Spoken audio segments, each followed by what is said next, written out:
One of my favourite horror movies from the 1980s has finally been released in 4K in the UK.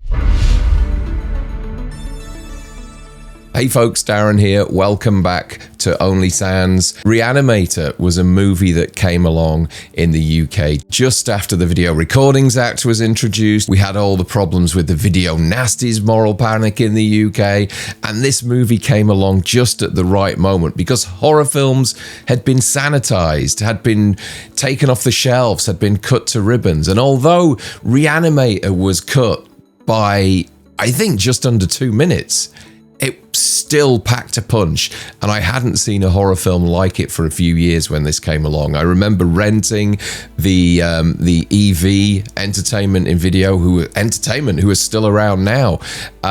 They released this in the UK, that big old VHS box, and the film blew me away. I hadn't seen anything quite like it. Also released in the same year was Return of the Living Dead, and the two movies kind of had a similar vibe about them, a similar atmosphere, a similar sense of humor throughout, and this just grabbed my attention from the first moment that I saw it. That Richard Band score that you get at the start of this film conjured up so many memories of Bernard Herrmann's Psycho theme. And so from the very beginning, this film was nodding and winking to other movies, as it continues to do throughout. I'd never heard of Jeffrey Combs before I saw this film, and I'm sure a lot of you were the same. But it doesn't take long for you to realize that there's something very odd and weird and quite individual and unique about Jeffrey Combs and his style of acting and his presence in horror films. We've seen him in a lot of horror films over the year. He followed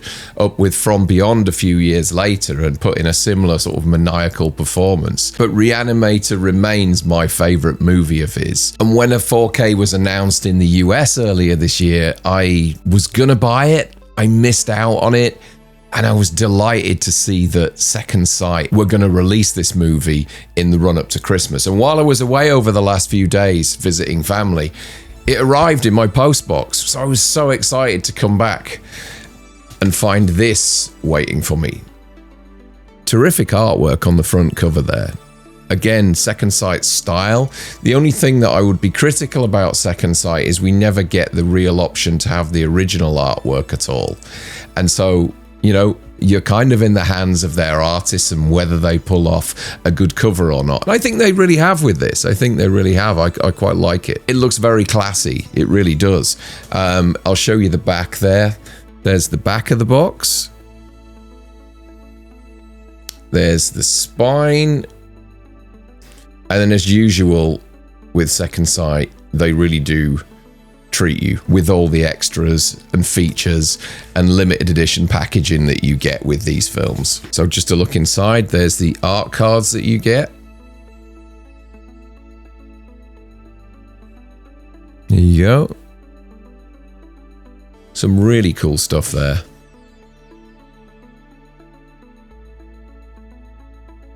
There's old Jeffrey.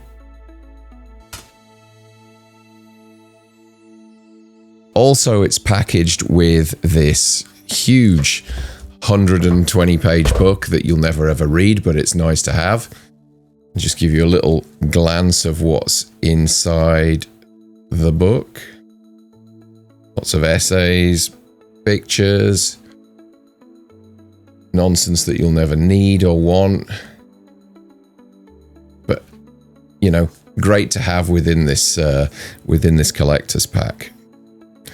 Just show you the back there.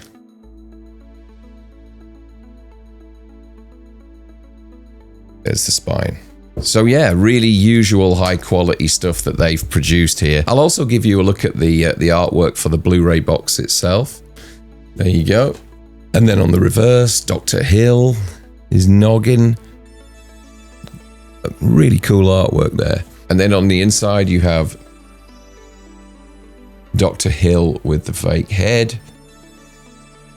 And that's what it looks like from with all three laid out.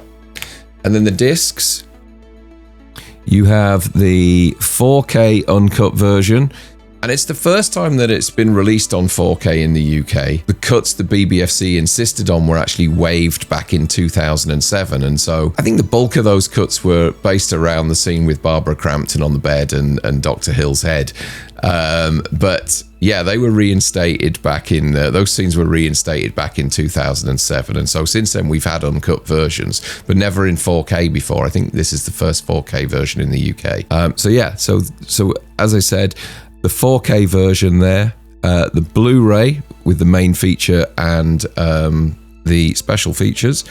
And then disc 2 Blu-ray is the integral cut, which I haven't seen yet.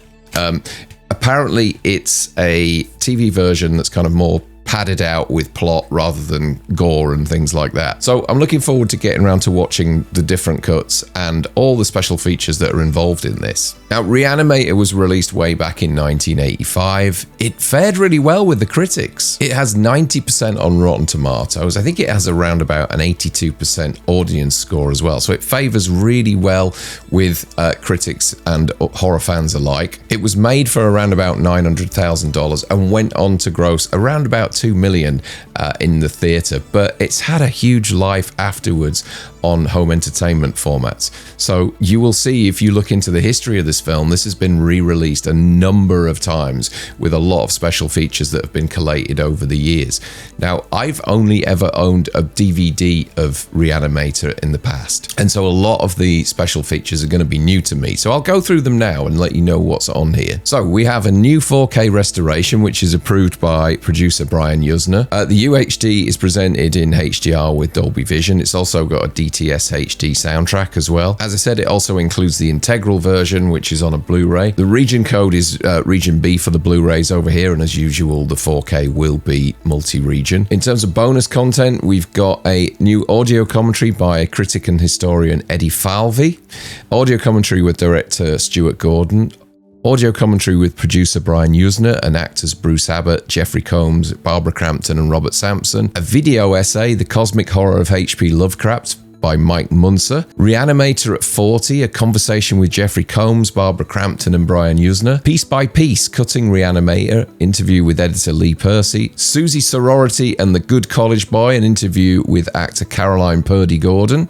The Horror of It All, The Legacy and Impact of Re-Animator, a retrospective discussion on the film's influence, Barbara Crampton in Conversation, a dedicated feature focusing on Barbara Crampton, a guide to Lovecraftian cinema, a broader context piece on horror and Lovecraft adaptations, Re-Animator Resurrectus, a documentary about the making of the film with extensive cast and crew interviews, interviews with writer Dennis Powley, composer Richard Band, and former editor of horror magazine Fangoria Tony Timponi, extended scenes, deleted scenes, theatrical trailer, TV spots, and a stills gallery. For those of you that haven't seen Re-Animator and you're unaware of the plot, it's basically about a medical student who's invented this serum which can reanimate deceased bodies, essentially.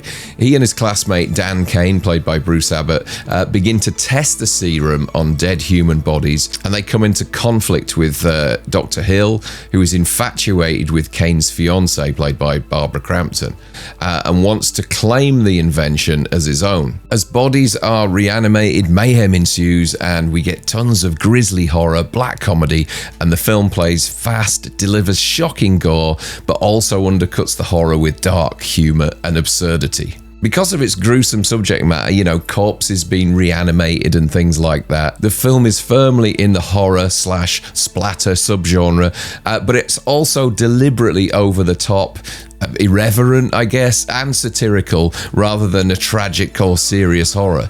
Many critics and viewers interpret it as a satire or a darkly comedic riff on mad scientist tropes. But for me, it's always been one of the most memorable horrors of the 80s. As I said before, it's really difficult to do horror comedies, and movies like An American Werewolf in London, The Return of the Living Dead, and Re-Animator managed to do it perfectly. And this film will always be up there as one of my favourite 80s splatter movies. It's a lot of fun. It will make your jaw drop if you haven't seen it before, because there are some quite absurd moments in there. And it's really cool that we've got the uncut version finally in the UK. Even though we've had it for 20 years, it's really cool that we've got a 4K uncut version now. So that's it, folks. Second Sight continue to do really cool box sets. Got a number of them up there on my shelf, and the way that they design them, the way that they put these things together, there's a real standardized format to them now, and as long as they get that artwork right, these things do look immaculate. My only criticism being that now and again it is nice to see that original artwork, and that's where brands like Arrow really do give you lots of options when you buy these collector's editions. The box set's released on the 15th of December, I believe. They've got another one coming out just before Christmas, which is Possession. I can't wait to see that movie. I haven't seen it in a long time. It's quite a chunky box set. I'm looking forward to it dropping through the letterbox. I don't think it'll even fit through the letterbox, it's that big, but I'll be sure to jump on and show you it as soon as it arrives. But just before I go, I have one thank you to do, and it's to Stephen Flanagan, a watcher of the channel. He noticed that I mentioned that I don't have the 4K of RoboCop and really kindly sent it to me. Stephen, you really didn't have to do that, but it's so kind of you that you did. I was going to buy it in the Arrow sale. You reached out to me and said, don't buy anything yet in the Arrow sale until I've sent you this one thing through. And it arrived, and there we go. The RoboCop 4K. Thank you, Stephen. That is going to go in my Blu-ray box set. I'm going to slip the disc in there, so I've got the full complete package in 4K now. Thank you so much. That's really kind of you. You really didn't have to do that. That's it for now, folks. I shall see you all soon. I'm hoping to do a live later this week. We'll also be back with Room 666. And yeah, if anything else physical media-wise comes in, I shall be sure to jump on and show you. Thanks a lot, guys. See you soon.